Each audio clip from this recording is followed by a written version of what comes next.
I get an uncomfortable feeling that there are two kinds of adult in our society: young ones and old ones, and maybe some in between, but by that very indeterminacy, they're clearly on their way and will imminently become old ones.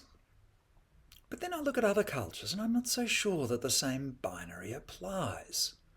I hope you don't think that it's politically incorrect, but I love looking at archival pictures of our First Nations people in Australia who live old way, because they tell a different story that I find instructive.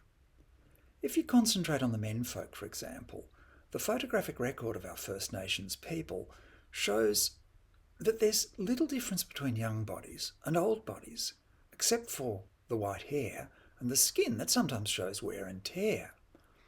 But in their lineaments, they're the same. The old fellas look just as ripped as the young fellas. They look equally equipped for any physical challenge and seem indistinguishable in role or form.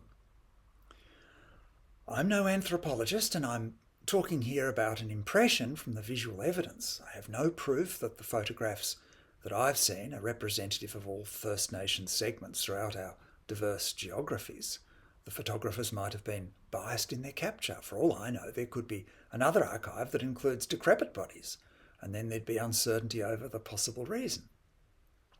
So I'm not claiming any scientific probity in this observation of an admirable physique across the two age brackets that seem to separate bodies in late modernity.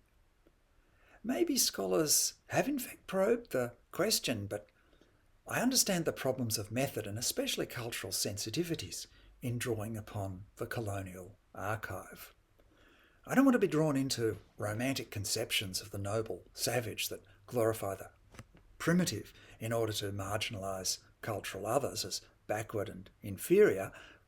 We're praising the physical ideal of the native, backhandedly positions a sophisticated culture as naive and undeveloped.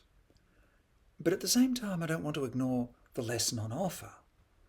These guys seem to be well conditioned across all age demographics, and if we look away, we effectively choose to remain oblivious, as if we refuse to be educated by the people whom the colonial culture considered to be uneducated. And that's wrong.